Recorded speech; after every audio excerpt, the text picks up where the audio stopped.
آج اسی بات کی ضرورت ہے. جب تم علم سے کورے ہو تو دوسرے کو کیا اسلام دے سکو گے؟ دوسرے کو اسلام کی طرف کیسے بلا سکو گے؟ ہمارے ہاں اکثر لوگوں کے ہاں مٹکے خالی ہیں، گھڑے خالی ہیں، اور جو دشمن اسلام ہے وہ سمجھتا ہے ان کی زبانوں سے صرف جہالت نکلے گی اور کچھ نہیں. علمی طریقے سے رد ہو تو آج بھی دلائل کے سامنے دنیا مجبور نظر آئے گی، مجبور ہوگی. عزیزان گرامی وقار، میں رسول پاک صلی اللہ تعالیٰ علیہ وسلم کے اس ریولیشن کو چاہتا ہوں کہ آپ روح کا انقلاب لے آؤ، روح کی تبدیلی لے آؤ. چہرے بدل لینے سے کچھ نہیں ہوتا.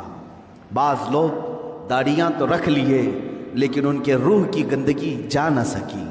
بعض لوگ عمامے اور لباس تو صاف کر لیے لیکن اندر کے برے کرتوت جا نہ سکے.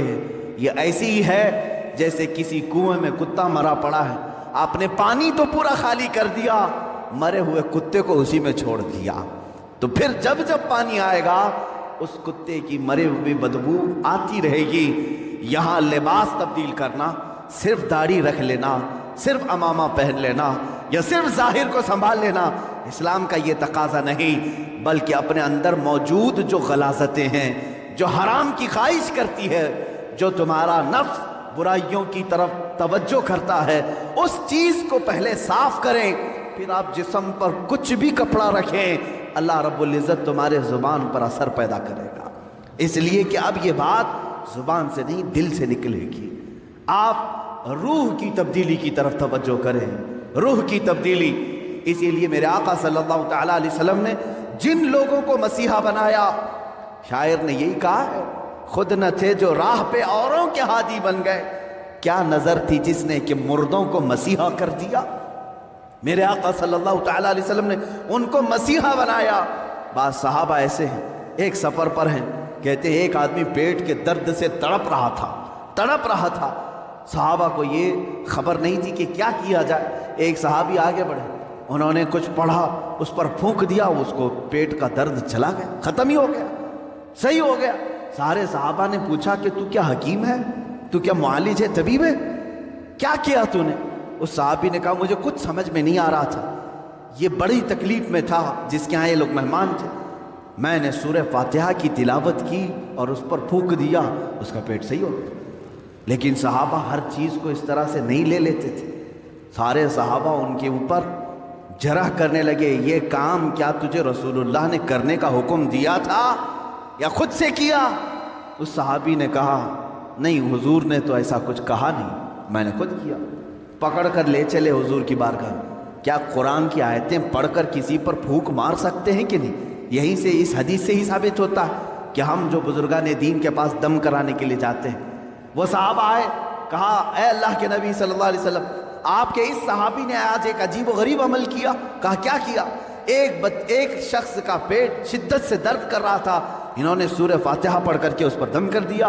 حضور مسکرائے اور فرمایا کیا تمہیں معلوم نہیں سورہ فاتحہ کا ایک نام سورہ شفا بھی ہے؟ سورہ فاتحہ کا ایک نام سورہ شفا بھی ہے. میرے صحابی نے جو کیا بالکل صحیح کیا. عزیزان گرامی وقار، سورہ فاتحہ آپ بھی پڑھیں، بہت سارے لوگ پڑھیں، پھونک ماریں، کتنوں کا درد جائے گا. یہاں کیا ہے؟ زبان کی تاثیر ہے. جب دل اندر سے پاک ہو، زبان سے جو نکلے وہ اثر رکھتا ہے. محبوب الہی کے پاس ایک شخص آیا، اس نے اپنی بچیوں کی شادیوں کی شکایت کی کہ گھر میں کچھ بھی نہیں ہے، مال کچھ نہیں ہے، آپ کچھ رحم فرمائیں. انہوں نے 2-3 ڈھیلے اٹھائے اور 3 بار قل هو اللہ احد پڑھ کر کے دیا، اس کے ہاتھ میں دیا. تو بندہ کہتا ہے میں گھر لے کر گیا، وہ ڈھیلے تو دیکھا وہ سونے کے تھے، گولڈ تھے. میں نے بیچا، شادی کی، لیکن فارمولہ تو مل گیا تھا. اس نے بھی اپنے گھر میں ڈھیلے اٹھائے اور قل هو اللہ پڑھنے لگا. 1000 بار پڑھ لیا، ڈھیلا تو ڈھیلا ہی تھا، کچھ نہیں ہوا. دوسرے دن وہ آیا محبوب الہی کے پاس، کہا آپ نے اس دن مجھے جو دیا تھا کیا پڑھ کے دیا تھا؟ کہا قل هو اللہ پڑھ کے دیا تھا. کہا میں کتنی مرتبہ آپ نے پڑھا تھا شیخ محترم؟ محبوب الہی نے کہا 3 بار پڑھا تھا. کہا میں 1000 بار پڑھا، ڈھیلا بدلا ہی نہیں، ویسے ہی ہے. محبوب الہی نے فرمایا جا پہلے اپنی روح بدل لے، ہر چیز بدل جائے. اپنا دل بدل لے، اللہ تیری زبان سے ہر چیز کو بدل دے گا. آپ کی تاثیر جو ختم ہوگی تو روح کے بدلنے سے. آپ نے اپنی روح کو اور اپنے قلب کو غلاظتوں میں اگر رکھا ہے تو زبان کی تاثیر ختم ہو جاتی. حضرت سیدنا سلیمان جزولی رحمۃ اللہ تعالی جو دلائل الخیرات شریف کے مصنف، وہ کہتے ہیں درودوں کا مجموعہ انہوں نے لکھا ہے، کتاب لکھی ہے. ہم سفر پر تھے، عصر کی نماز کا وقت تھا، ٹائم ختم ہو رہا تھا، کنواں قریب میں تھا، وضو کرنے کے لیے پانی نکالنے کے لیے کوئی چیز نہیں تھی. ہم پریشان تھے ساتھی لوگ. ایک چھوٹی سی 10 سال کی بچی آئی، اس سے کہا بیٹا تمہارا گھر قریب ہے تو بکیٹ کچھ لے آؤ، ڈول لے آؤ، پانی نکال کر ہم وضو کرنا چاہتے ہیں. اس لڑکی نے کہا پانی چاہیے آپ. وہ گئی اس کنویں کے پاس کھڑی ہو کر اپنا تھوک ڈالی، تھوک دیا اس نے، اور پانی جوش مار کر اوپر آیا. ان لوگوں نے وضو کیا. سلیمان جزولی فرماتے ہیں میں نے بچی کو روک لیا، بیٹا رک جا، ہم نماز پڑھیں گے، بعد میں تجھ سے بات کریں گے. نماز کے بعد انہوں نے کہا اللہ کا واسطہ دیتا ہوں، کون سا وظیفہ کرتی ہو، کون سا عمل کرتی ہو، تمہارے تھوک سے کنویں کا پانی اوپر تک کیسے آیا؟